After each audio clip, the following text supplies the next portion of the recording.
Today on the Hobby Bench, I'm going to be looking at Warlord Games' Female Survivors. Now, as I mentioned before, I'm a fan of Modifius games. Particularly one is 5 Leagues in the Borderlands. It's a really fun fantasy skirmish game.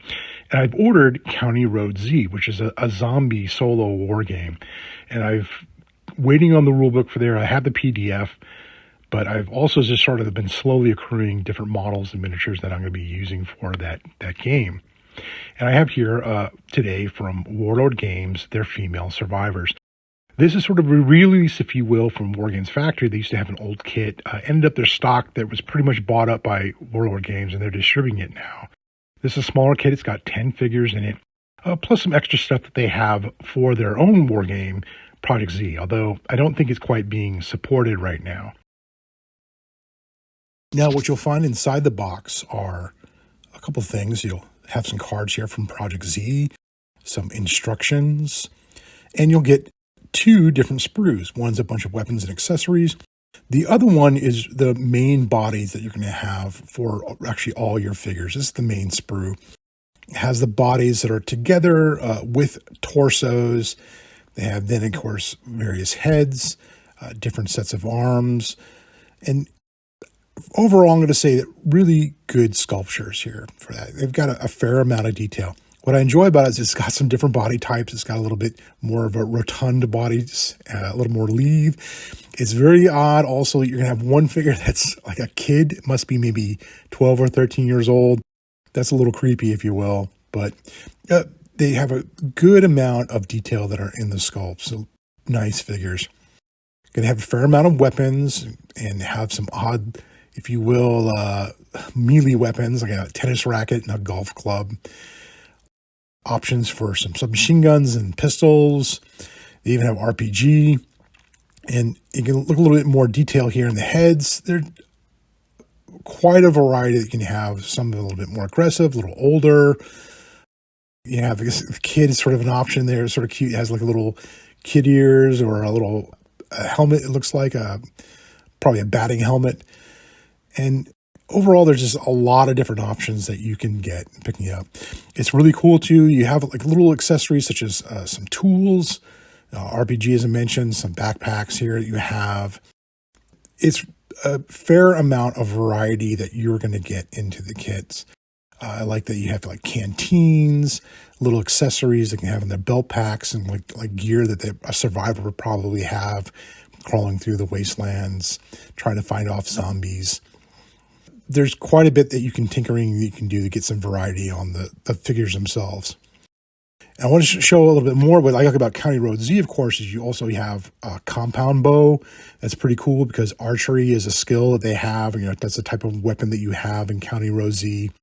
And it's a cool figure. It's got, you can see here, a quiver of arrows with that. It's pretty neat. And you have another one that I sort of assembled here. This one has a shotgun, a little more survivor type.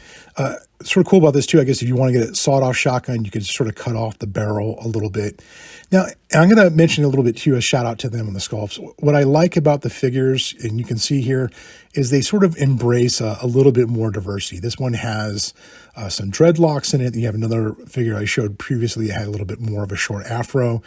And that's what I like. It's not just all your regular plain Janes with, mid-length brown hair or whatever. You're trying to get a little bit more diversity in the figures you can have and how you can paint it up. And I really dig that you can just go to town and just do different things with that.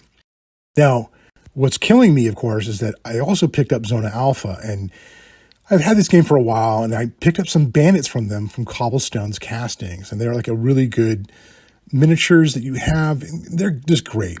Wonderful detail. They really look like wasteland survivors, perfect for that game. But I wish I had known about this set beforehand, because for bandits, this was a great set to get. The amount of accessories and weapons you get in here are insane. You get MAC-10s and Uzis. It looks like you have a bullpup weapons or some type of bullpup rifle, AK-47s.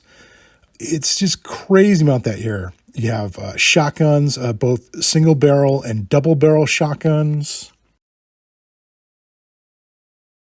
You've got some chainsaws here. Again, more rifles, some M16s as just extra gear that you can get. So you can have a little bit of a variety there of the type of rifles that you'll have, type of machine guns, battle rifles. There's, of course, lots of pistols and pistol holsters, a little more backpacks. You have some other stuff here, really cool. They have like a pipe bomb, a little looks like a MAC-10. And what I appreciate too for County Road Z is you also have some melee weapons that you can load up for your survivors, more pistols and stuff like that, including some RPGs and sniper rifles. It's a great kit. Now, I love the cobblestone castings. I love those for the bandits, but man, for Zona Alpha, I really wish I considered picking up this set for my roving bandit mobs. It would have been pretty cool to have. But overall, I got to say, for County Road Z, the female survivors, it's a wonderful kit. There's so much variety in the sculpts you can get. Stuff that's just perfect for it. It's hard to find, I think, stuff that have, like, say, a bow. And it's great to just have that option in these kits. Definitely worth picking up.